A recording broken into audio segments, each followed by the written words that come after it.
perto, seja de longe. Às vezes a gente vê alguns debates, né, algumas coisas sendo tramitadas em senados afora, que a gente fala assim, meu Deus, mas não é possível, né, que alguém esteja pensando em algo que, numa linguagem, num simples debate, a gente já resolveria. Né? A gente não precisa ficar repetindo que cadeira é cadeira e não pode ser mesa. Pois é, tempos atrás a gente não precisava falar isso, mas hoje, né, como dizia um amigo meu, hoje nós estamos vivendo um tempo que o poste está fazendo xixi no cachorro.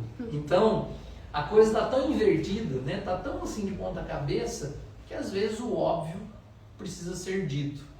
E esse autor, ele é bastante atual, embora ele já seja ali jornalista, escritor há muitas décadas, ele é bastante atual porque ele é provocador, né? É um autor britânico, eu vou colocar um pouquinho aqui dele para vocês também.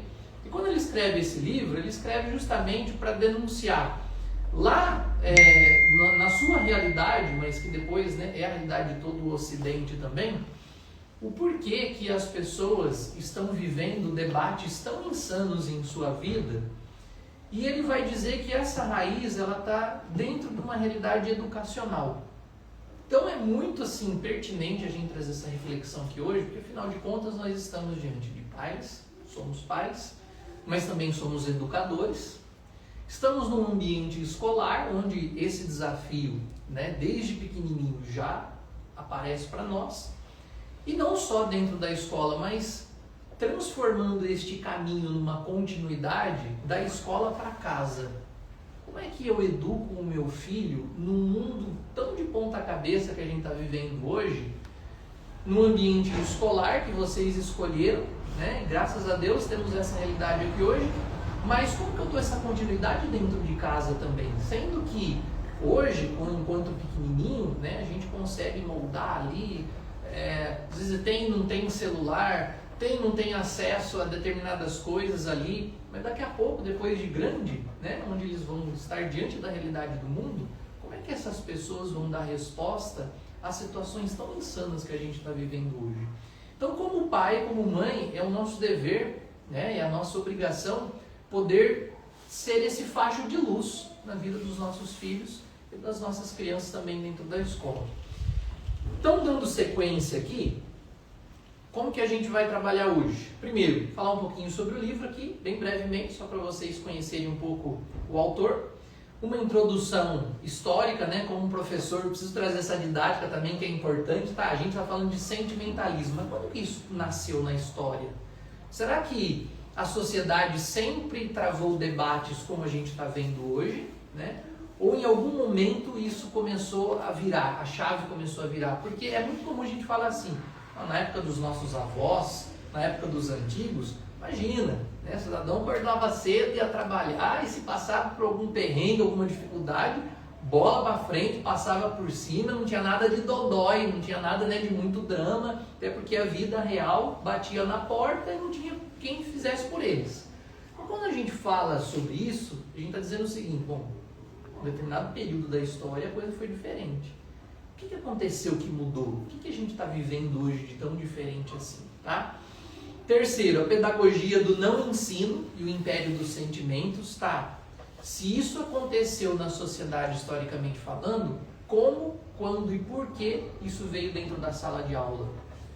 De forma até imperceptível, né? Quem são os pensadores, os educadores na história do mundo ocidental e aqui no Brasil que trouxeram uma outra realidade educacional da qual nós estamos enxugando gelo muitas vezes ainda no tempo de hoje, né? Tentando desfazer as barbáries que fizeram lá atrás.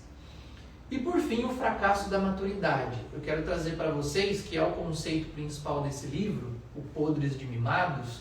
Esses mimados não são só crianças. A gente usa esse termo e fala assim, é uma criança mimada. Mas nós temos adultos, 30, 40, 50 anos de idade, mas que ainda estão vivendo uma fase lá do pré-adolescente. Quem são esses podres de mimados? Não é?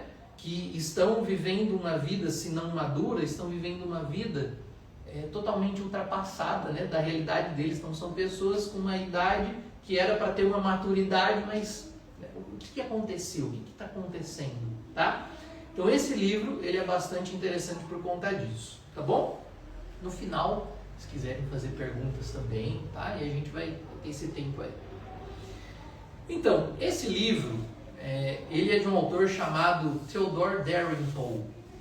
O Dalrymple, como eu falei para vocês, é um jornalista britânico.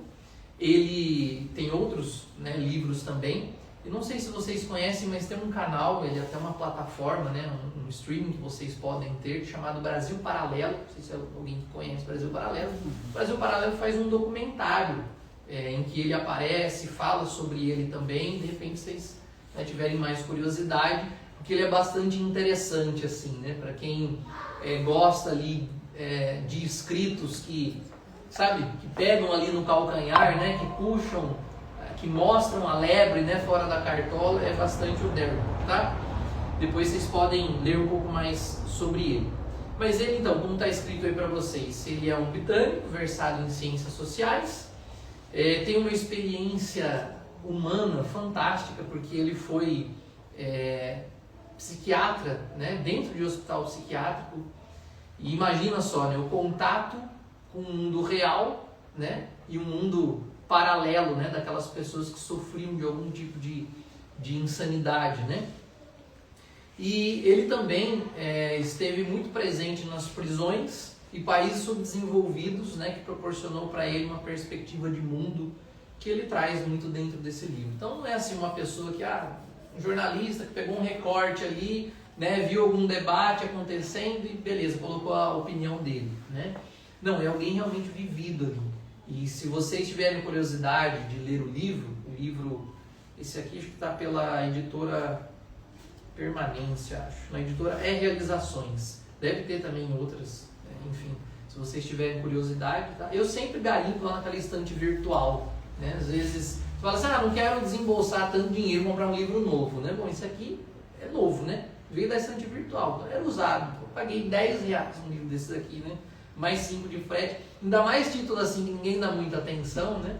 Então você compra mais barato e vai ver, é muito bom. Então vamos lá, a nossa introdução. A gente precisa pensar o seguinte, enquanto educação, enquanto família. A civilização ocidental, a nossa civilização, ela por séculos baseou toda a sua vida, toda a sua educação em 3 grandes pilares. Primeiro, a verdade.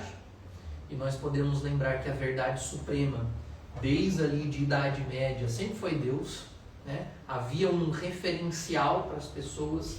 As famílias, elas eram predominantemente constituídas olhando para Deus. Não sei se vocês sabem, o Marco Zero aqui da cidade de Amparo, justamente é aqui na Praça da Catedral. E isso faz muito sentido, porque antigamente, como é que os municípios eram construídos? Como que as cidades nasciam? Uma capela no centro, sempre. Sempre era a capela no centro e as colônias iam se formando ao redor. Então o marco zero, até esse é o grande sentido, né? O marco zero fundamental de um lugar sempre era Deus, sempre era a religião. A verdade como princípio básico, que ninguém dizia, bom, será que Deus existe ou não existe? Né? Isso era uma realidade muito palpável para as pessoas. A autoridade, nós tínhamos realmente referência de quem era o pai, quem era a mãe, qual era a função do pai, qual era a função da mãe, né? Dentro da sociedade, o homem, a mulher. Então, isso não era algo que estava em divergência, né, no passado, mas as pessoas viviam de forma muito concreta essa realidade. E por fim, a disciplina. E era a disciplina e a educação. Vocês podem perceber, a disciplina está por último. Por quê? Porque as pessoas precisavam ser educadas em reconhecer quem era a autoridade, a hierarquia, e o que era a verdade. Pronto, os 2 outros pilares, que são os primeiros. Então até esses pilares, eles estão de forma ordenada, né? E ensinar era transmitir um patrimônio, um bem, aquilo que as pessoas já sabiam que era bom, belo e verdadeiro. O que era certo, certo, o que era errado, errado, né? O mestre era um guia, o professor era chamado de mestre, inclusive, né? Era a pessoa quem tomava pelas mãos, por isso aí o nome até pedagogia, né? Tomava a criança pelas mãos e lhe ensinava o que era o bom, o que era o belo, o que era o verdadeiro. E o aluno era, antes de tudo, um ser a ser moldado. Veja, nós temos em nossas mãos alminhas, crianças, que estão para ser moldadas. É como um vaso ali de argila mesmo, né? Em que o oleiro ele vai moldando, né? E ainda é um tanto disforme, e conforme ele vai colocando ali a habilidade dele, conforme ele vai colocando ali de forma, né, artesã a habilidade dele, aquilo que era um bolo de argila se transforma em um bonito vaso, né, num belo objeto, num sacro objeto. As crianças são assim, as almas são assim, elas necessitam ser modeladas, mais uma vez, como eu disse no início, pelas capacidades e dons que Deus acumula a cada um de nós e as nossas ferramentas humanas também, né? Ou seja, buscar conhecimento, estudar, né? Hoje nós precisamos mais do que nunca não só buscar conhecimento, mas diferenciar o que é enxurrada de informação e o que é verdade no meio de tudo isso, né? Mas algo começou a ruir no final do século XVIII. Para quem estudou um pouquinho história, ou se lembra, ou se recorda, ou já viu algo assim, sabe que esse século foi um século muito importante, de um antes e depois, né, de toda a civilização, com a Revolução Industrial, o pensamento iluminista, ou seja, a ciência e todo o poder, né, da ciência, tudo aquilo que nascia por meio das indústrias, por meio das grandes conquistas humanas, começou a trazer uma realidade para o homem, um tanto de emancipação de Deus, né? Então, até então, nós dependíamos de Deus, assim dizia o homem na história. Depois que ele começou a construir com as próprias mãos tudo aquilo que nós vemos hoje, né? Então o homem diz assim, opa, o poder está na nossa mão, não está na mão de Deus. Então do século XVIII para frente, se vocês forem olhar na história, há uma emancipação de Deus, né? Há um pensamento de que, bom, o homem está mais evoluído. Tanto é que os maus professores de história vão então pegar esse tempo e vão dizer o seguinte: a Idade Média foi a Idade das Trevas, Idade da Escuridão. Foi onde, tenho certeza que pelo menos um bocado de vocês dentro de uma sala de aula ouviu isso no professor um dia, seja na universidade, seja, né, a Idade das Trevas. Por que Idade das Trevas? Porque ali o homem, na verdade, estava oprimido por uma realidade de religião, que era um mito, e perdeu muito tempo na sua vida, né, a evolução. Então o homem, dentro da Revolução Industrial, ele começa a pensar isso, né? E dentro da educação a mesma coisa começa a acontecer, é o que a gente vai ver. A partir do iluminismo e com mais força no romantismo europeu, surgiu uma ideia sedutora. Olha a ideia: toda criança é boa por natureza, o adulto é quem a corrompe. Toda criança é boa por natureza, o adulto é quem corrompe ela, né? Essa ideia, se você não tiver um aparato, né, um pouco mais de conhecimento, vai dizer assim, é verdade, né? Porque eu vejo lá a criança, né, olha, inocente, boa, depois quando cresce, vira aquela peste, né, muita gente fala, né?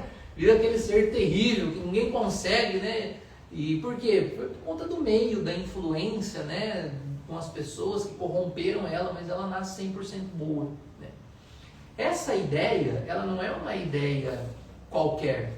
Ela nasce, eu até coloquei um asterisco aqui para poder trazer para vocês, de um romantismo europeu. O que é o romantismo europeu?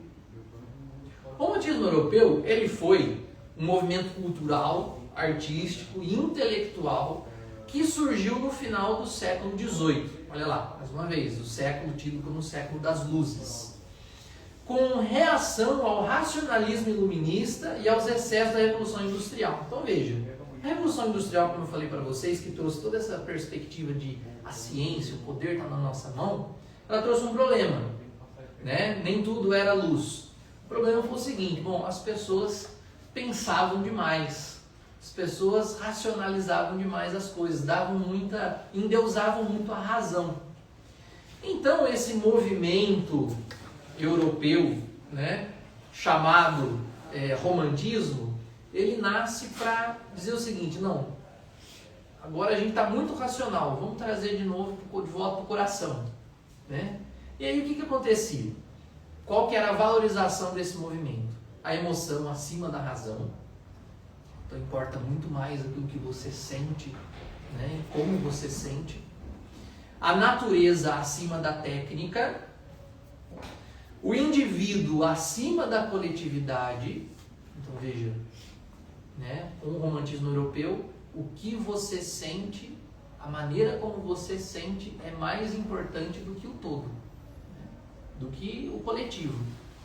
E a imaginação acima da lógica. Bom, então, né, se eu imaginar que isso aqui não é uma cadeira, é uma mesa, não importa se é lógico que não é, mas eu estou sentindo isso, né? Hoje eu acordei sentindo que, né, eu quero chamar isso aqui de mesa, né? E pronto.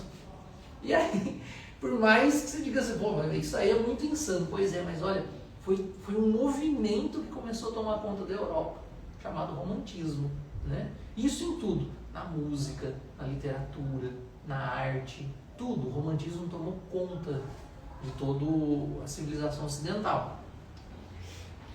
Na prática, ele enaltece o sentimento, a liberdade, a infância, a espontaneidade, os heróis trágicos e a busca por um ideal. Teve grande influência na literatura, filosofia, política, música e educação. Na educação, por exemplo, influenciou a ideia de que, olha lá aquela frase, a criança é boa por natureza e que não deve ser reprimida por métodos disciplinares, né? Se ela é boa por natureza, ela não precisa de disciplina. Existe algo nela em que ela é capaz de naturalmente conhecer as coisas, né? Em resumo, o romantismo é o berço da cultura do sentimento acima da verdade e da pedagogia da permissividade. Olha só como é importante isso. O que aconteceu nessa virada de chave ali, pós-século XVIII? As pessoas começaram a ser mais permissivas, né? Claro que, né, ponderando aqui, a gente lembra da realidade reguada na mão, né, e tudo mais e tal. É óbvio que há uma evolução do pensamento humano, sem sombra de dúvidas, né? E a mania, os métodos, né? A maneira como lidar com as coisas. Mas a gente está falando aqui de dois polos, né? 8 e 80. Então, foram demais para a razão e de repente voltaram demais para o coração. Faltou o equilíbrio. Dentre os influenciadores mais notórios desse período, se encontra um filósofo suíço, radicado na França, que morava na França, chamado Jean-Jacques Rousseau. Quem já fez pedagogia, ou quem, né, está dentro dessa realidade, já deve ter ouvido falar sobre o Rousseau. O centro do pensamento dele é exatamente o motivo pelo qual a gente está aqui. O que Rousseau dizia? O homem nasce bom, a sociedade é quem o corrompe. Nossa, esse pensamento, me lembro lá na filosofia, quando ele usava filosofia, era um pensamento assim enaltecido. Era célebre, porque de fato esse pensamento ele dá margem para muita coisa que a gente vê tramitando no Senado afora hoje, né? E para muita coisa que às vezes sem perceber são atitudes nossas dentro de casa também, sem dizer o molde educacional que todo o Ocidente vive hoje, e sobretudo no Brasil, e depois se enraizou muito mais no Brasil, né? Que é a educação permissiva, que é a educação que enaltece muito mais o sentimento do que a disciplina. E a gente vai explicar isso. A vida do Rousseau contradiz muito do que aquilo que ele falou, que ele escreveu. Sua mãe morreu logo depois do parto dele. O seu pai abandonou ele quando tinha 10 anos de idade. Ele foi criado por parentes, depois colocado no internato e mais tarde vagou pela Europa, sobrevivendo como copista de partituras. Nunca teve uma educação formal estruturada, teve 5 filhos, uma lavadeira analfabeta, e entregou todos ao orfanato. É muito importante falar isso daqui porque não estou só trazendo uma biografia, né, pejorativa do Rousseau, mas tem muita gente que endeusa filósofo, pensador, e aí você vai olhar a coisa que o cara escreve e a vida dele é totalmente oposta. Então, eu tinha um professor que dizia, e dizia muito bem, você quer conhecer bem um pensamento, aquilo que uma pessoa fala, conheça a humanidade dela. Qual é a visão de homem, né, como um ser humano, que essa pessoa tem? Qual é a visão de homem que aquele professor tem? Qual é a visão de humanidade, de mundo que aquele professor tem? A partir dessa visão, você já sabe por que ele está falando uma coisa, por que ele está falando aquilo, ou repetindo, né, falácias de pensadores, né, enfim. Então é muito importante estudar também a vida dos pensadores, porque aí você vai compreendendo o porquê, né, da fala de cada um. O fato é que o seu pensamento, né, virou doutrina. E como toda doutrina errada, gerou monstros. Ao invés de formar crianças para o mundo real, essa nova pedagogia decidiu proteger a criança desse mundo real. Como? Impedindo que ela fosse educada. Então a disciplina virou violência. Né? Não pode disciplinar. É violência. A rotina virou trauma. A autoridade virou autoritarismo. Imagina, hoje essa palavra autoridade, cara, se você for usar essa palavra hoje, você já é tido como autoritário. Né? Se você se disser autoridade de alguma coisa, quem está ouvindo vai dizer assim, ó, autoritário. Né? Por quê? Porque esse tipo de linguagem foi sendo tão disseminada no mundo atual que a gente não consegue parar para pensar um pouco e diferenciar uma coisa da outra. Né?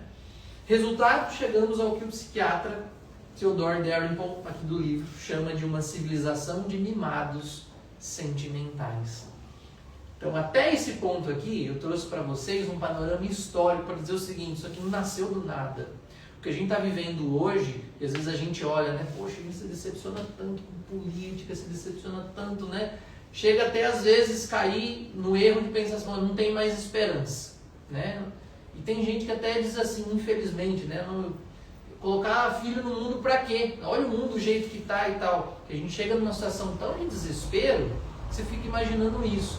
Mas aí você vai pensar o seguinte: não é da noite para o dia que a gente vai consertar todas as coisas.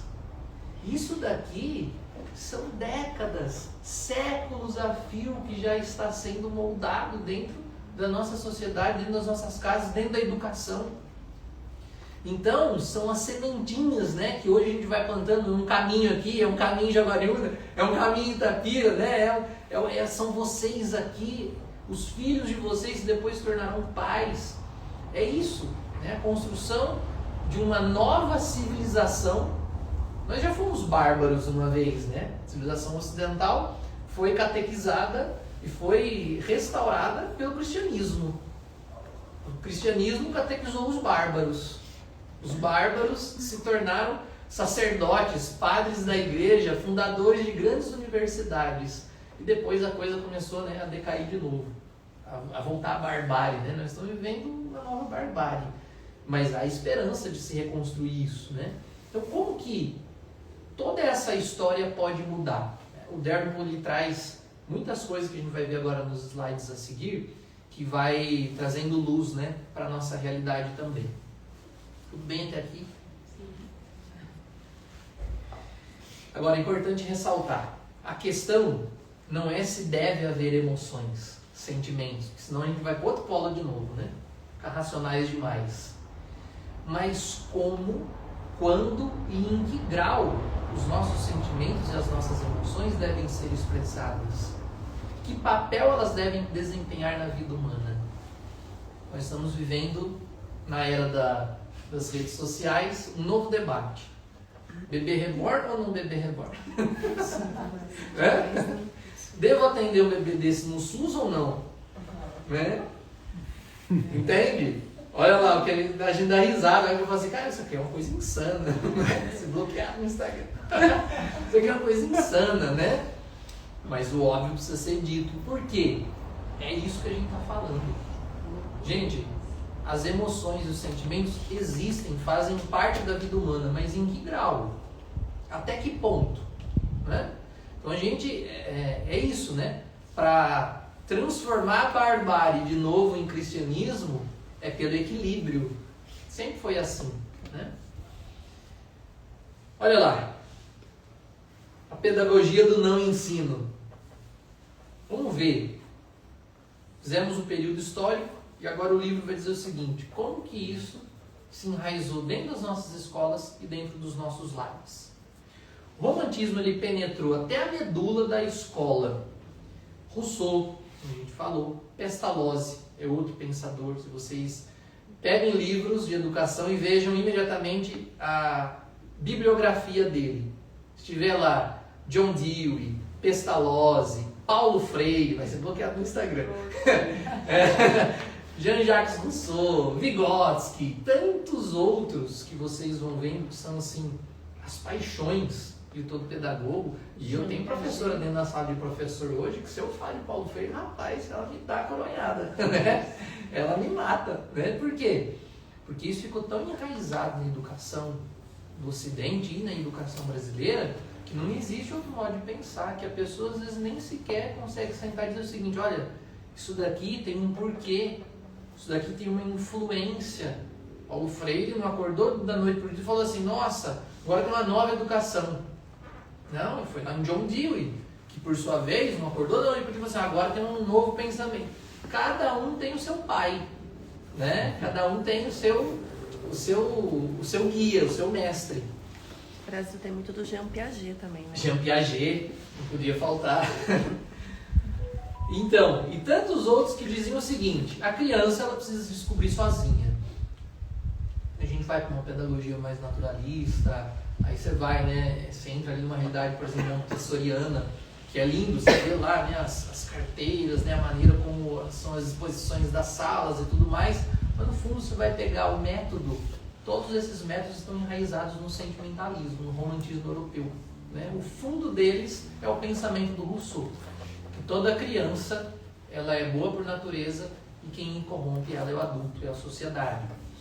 A alfabetização lúdica, espontânea, sem imposição, o professor com a mãozinha para trás, né? O papai com a mamãe com a mãozinha para trás, só observando, né? E tudo mais e tal. Não quer dizer, por quê? Se as mãos vêm para frente, autoritarismo. Se você cria uma rotina dentro de casa, trauma, você cria trauma a criança no seu filho, né? Se você disciplina, é violência. Entendem como isso foi sendo transformado, né? Os professores passaram a esperar o desejo da criança como se crianças soubessem o que querem antes de aprenderem a querer o que é certo. Tem uma coisa que a gente faz sem pensar, às vezes é comum se encontrar pai e mãe dizendo o seguinte: a criancinha está ali, ninguém fala ainda, né? Eu pegar minha Joana lá, 11 anos só, falando dadá, né? Você vai lá para ela assim: vamos tomar banho agora? Você quer tomar banho agora? Tem mãe, tem pai, que às vezes é no automático, mas tem mãe, tem pai que é sério, né? Você quer tomar banho agora? Quer escovar dente agora? Quer comer? Que roupa que você quer usar? Nossa. E assim, é muito comum, né?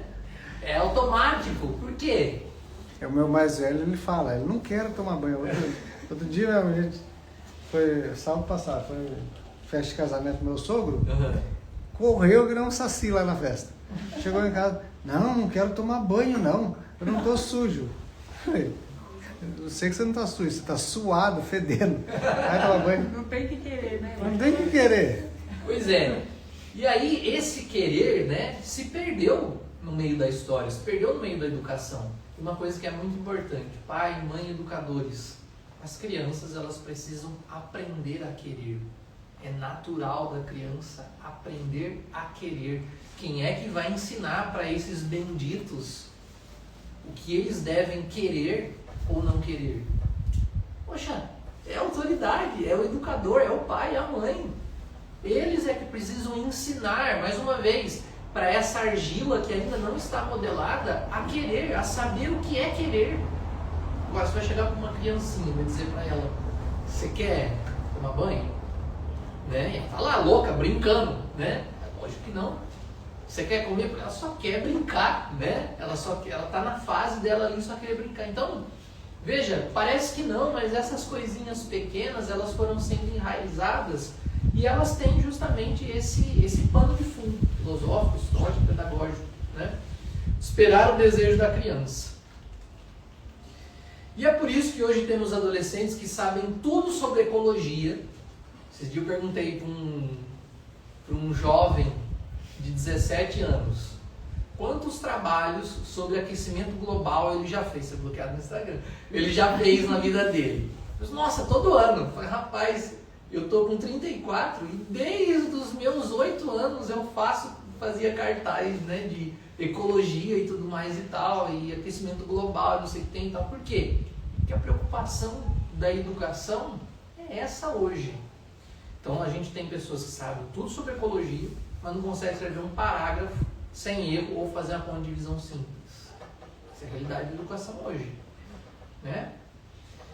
Essa revolução pedagógica não ficou apenas nas escolas, ela virou cultura, ela virou jornais, livros, ela virou disciplina dentro de faculdade, né?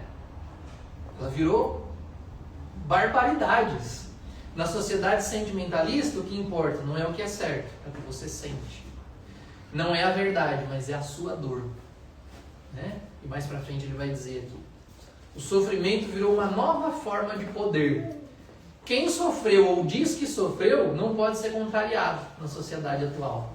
A emoção virou critério de julgamento. A lágrima virou prova, né? Você está vendo, eu estou sofrendo aqui, né?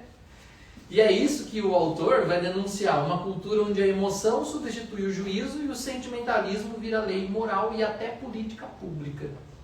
Gente, o que a gente está vendo da discussão do tal bebê reborn hoje é absolutamente isso. É absolutamente isso. Vou falar muito, não. Foi protocolado na Câmara semana passada um pedido de cassação do vereador lá, porque ele fez um comentário na rede social dele sobre um movimento que teve aqui LGBT há um tempinho atrás, aí teve um encontro, né? E ele só fez uma piada, mas assim, pro pessoal, né, que acompanha ele. Mas nem foi assim um negócio pesado. E protocolaram o pedido de cassação dele lá. Imagino. E a gente vive isso em todos os estamentos. Desde a igreja, coisas absurdas, né? Mais uma vez, o poste fazendo xixi no cachorro, né? Quem é ruim não sai do trono, quem é bom, né? Enfim, vai ser bloqueado no Instagram, né? E fora também, dentro da nossa sociedade, é a mesma realidade, é a mesma coisa. E aí vem lá naquele começo, né? Se você falar a verdade, você é um criminoso. Você é um criminoso? Exatamente. É bem isso, então a verdade hoje dói. É. Porque as pessoas não são mais acostumadas a ouvir. E a dor é muito mais valorizada do que a verdade. Se você disser algo que me doa e eu expor isso, com toda certeza você vai ter uma massa, milhões, muito mais apoiando a sua dor do que a verdade do outro.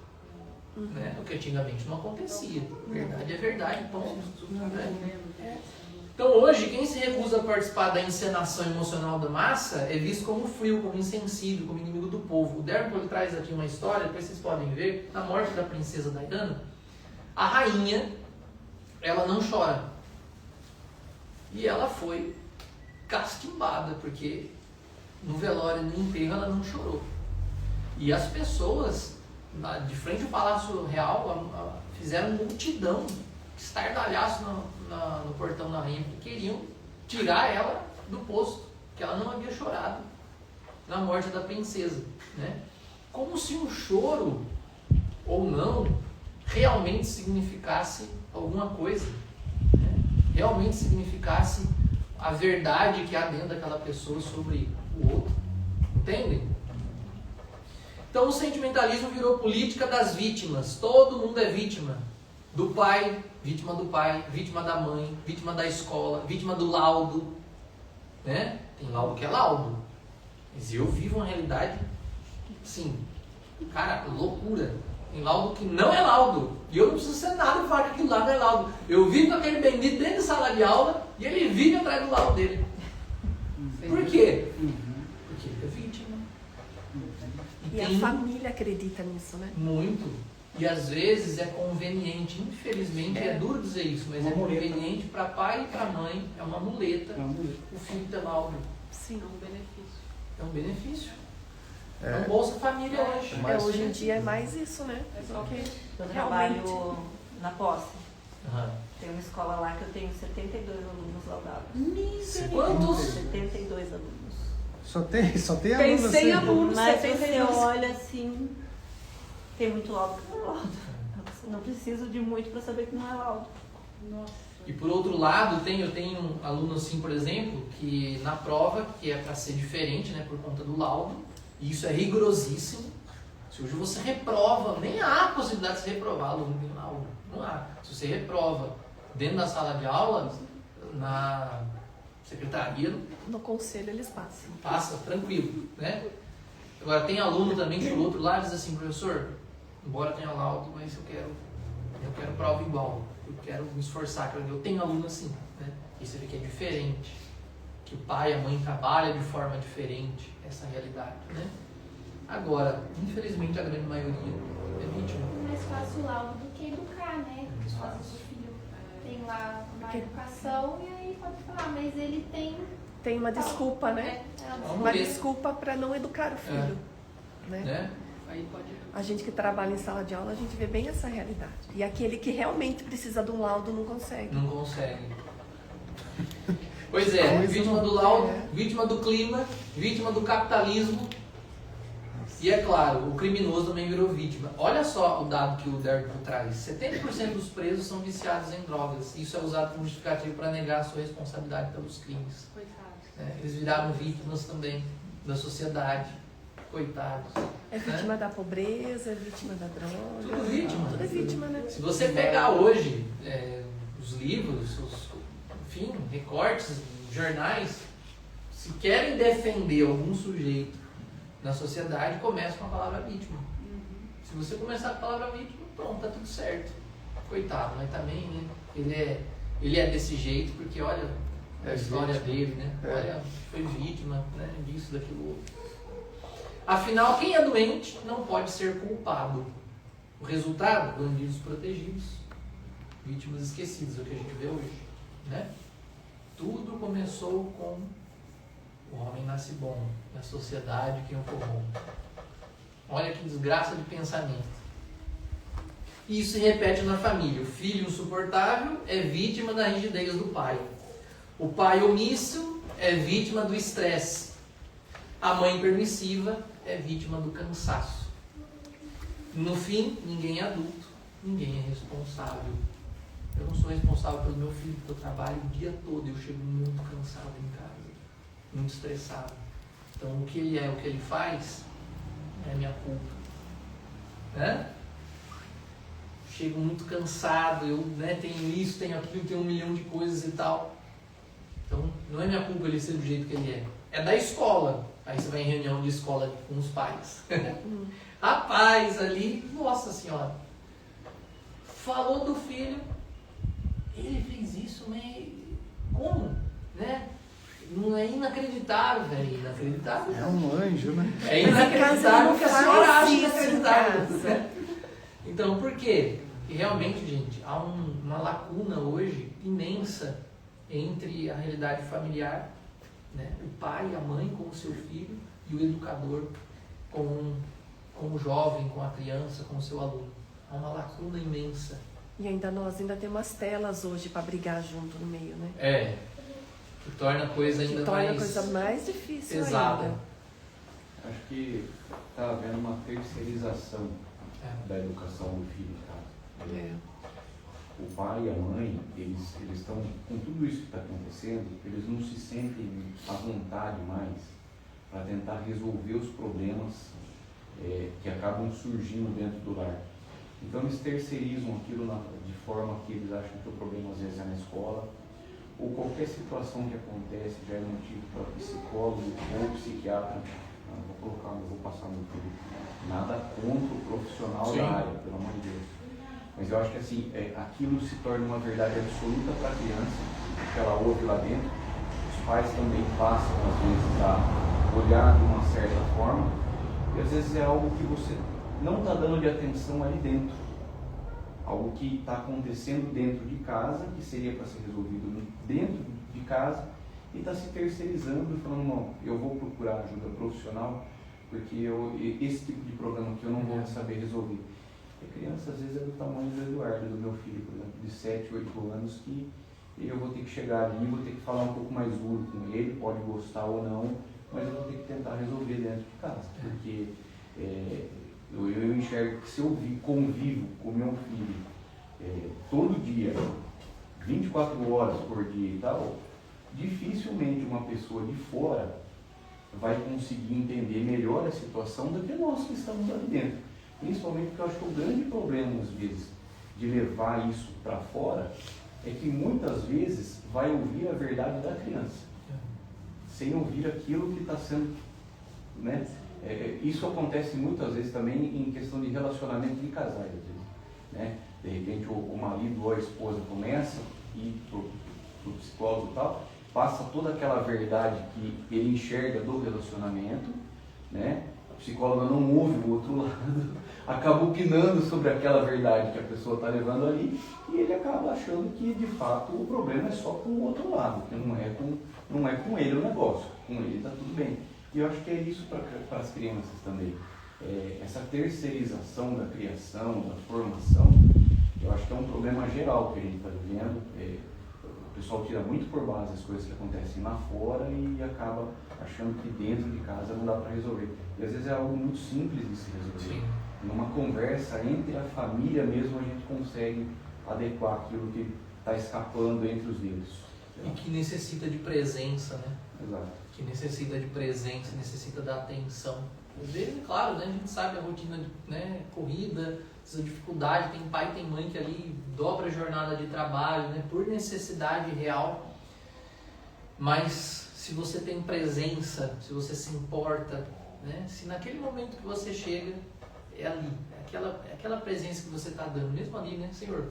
Mesmo no cansaço, na dificuldade, hoje, sei lá, você está lá no caminho para casa, você pensa, nossa, hoje eu estou um bagaço, estou cansado, me dá a tua graça, né? Faça com que eu possa chegar lá em casa e às vezes está lá, né? Ser presença, brincar um pouco, abraçar, ouvir, né? Ser presença. Né? Então eu acho que quando a gente pede essa graça, independente da rotina e da realidade de cada um, Deus dá e derrama assim em abundância sobre nós. Essa é a nossa fé, né? Mas, mais uma vez, ferramenta humana. Está voltando para casa, você pensa assim, minha ferramenta humana hoje está um trapo, né? Mas você precisa lembrar que a de Deus é sempre nova e se renova. Sempre, sempre. Se a nossa está um trapo, a de Deus é sempre nova e se renova. E se você faz aquela pequena oração no caminho de casa para chegar em casa, com toda certeza, né? Ele derrama sobre você a graça, a força, para você ser presença, né? E como você bem colocou, poder fazer essa diferença, né, na vida dos teus filhos, naquele momento. Eu acho que é isso, né? Isso que a gente precisa cultivar, né, na nossa vida. E a gente tem tanta oportunidade, né, Lucas? Né? A gente não percebe, mas às vezes, né, no carro, trazendo para a escola, né, indo para casa, indo no mercado junto, né, ajudando ele a, sei lá, guardar roupa, arrumar o quarto.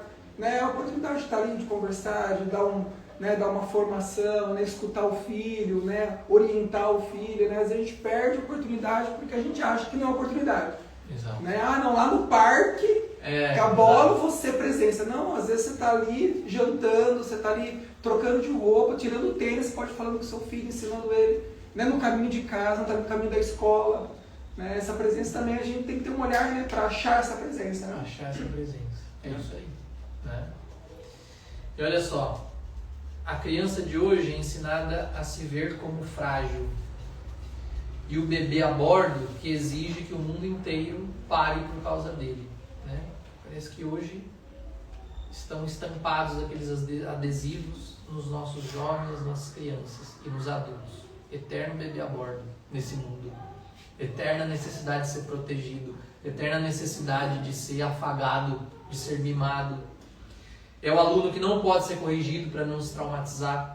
É o filho que precisa ser compreendido mesmo quando está desrespeitando. Mas a realidade não brinca. A vida cobra caro, a gente sabe disso, né? E quem não é treinado para a realidade, infelizmente, vai se dizer sempre vítima de alguma coisa. Né? Vítima do meu pai que foi muito rígido, vítima do meu pai que foi muito omisso. Então, se a gente não trabalha agora, nesse momento em que eles podem ser modelados, lá na frente a coisa fica feia, fica cara, né? Por isso temos jovens hoje ansiosos, medrosos, mega inseguros, mais uma vez eu trabalho lá com o ensino médio, quantos jovens inseguros, que não conseguem reconhecer a própria capacidade, né? Que não conseguem se ver bons em alguma coisa, úteis em alguma coisa, porque foram poupados de tudo que os tornaria fortes: disciplina, silêncio, espera, limite. Então o autor, o Derrida, ele diz com precisão: o sentimentalismo é pai da brutalidade, e é mesmo, basta a gente olhar os noticiários. Quantos jovens, quantas pessoas se perdendo, quantas pessoas tirando a própria vida num vazio existencial, como nunca a gente viu, né? Estamos vivendo o século mais doentio que poderíamos presenciar até hoje na face da história, que é o século do vazio. Tantas coisas, né? Quem diria? Falamos lá do século XVIII, em que o homem disse: poder está na nossa mão, e ao mesmo tempo se sente vazio, necessitado.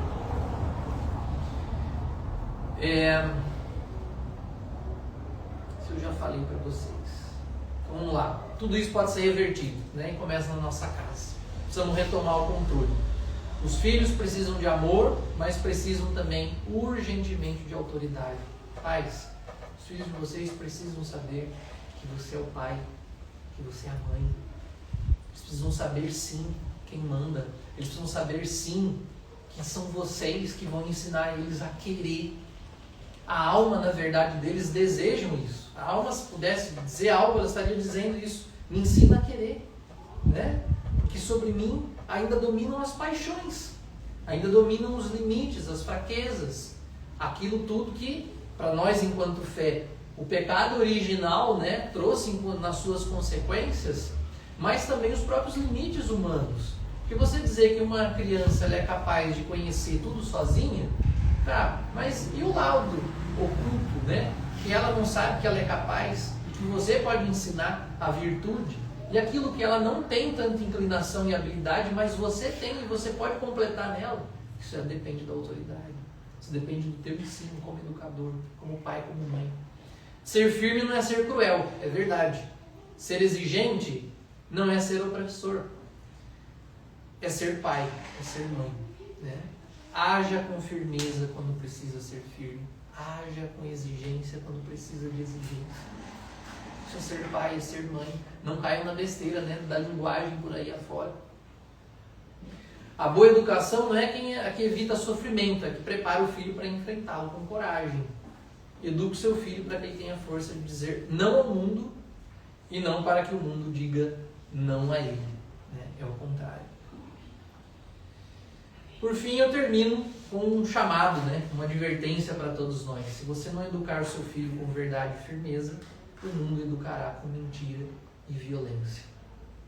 Se não educarmos os nossos filhos, as nossas crianças com verdade e firmeza, o que é certo, o que é errado, não pode ter meio termo, né? Não pode ter meio termo. Ou é frio ou é quente. A própria palavra de Deus diz isso: o morno Deus mesmo vomita, né? E se você não for a autoridade dele, tem uma rede social aí, né, que está bombando nos jovens. O TikTok vai ser, o influencer X vai ser. E hoje está tão triste isso, né? As pessoas se comparando, tantos jovens se comparando com esse, com aquele. Hoje mesmo, né? Tanta gente dando ali ibope para fulana que terminou com fulano. Vou nem falar o nome porque não quero dar ibope no Instagram. A fulana que terminou com fulano, né? Efêmero, passageiro, vai, passa, volta. Eu termino com um momento que foi, acho que um dos momentos mais incríveis do Papa João Paulo II no seu pontificado. Maradona, camisa 10 da Argentina, chegou até o Papa, em determinada ocasião, lá na década de 90, e foi visitá-lo lá, né? Nossa, os repórteres todos, tal, né? Os holofotes, tudo mais. E muitos jornalistas da época diziam assim: o Papa vai pedir um autógrafo com Maradona. O Papa vai pedir uma camisa da Argentina autografada pelo Maradona. Sabe quais foram as palavras de São João Paulo II para ele? Ele disse assim: Maradona, o mundo não precisa de ídolos, o mundo precisa de exemplos. O mundo não precisa de ídolos, porque eles passam, no futebol, na música, os artistas, os influencers, todos passam, mas o exemplo fica. E o exemplo está ali na casa, no escondidinho, no trabalho, na dedicação sua diária, no cotidiano, sendo honesto, sendo justo, sendo um bom trabalhador, sendo uma boa mãe, um bom pai dentro de casa, ensinando os teus filhos o que é certo, o que é errado, o que é bom, o que é belo, o que é verdadeiro. Esse é o exemplo que vai ficar, que vai marcar. Muito obrigado. Uma boa noite.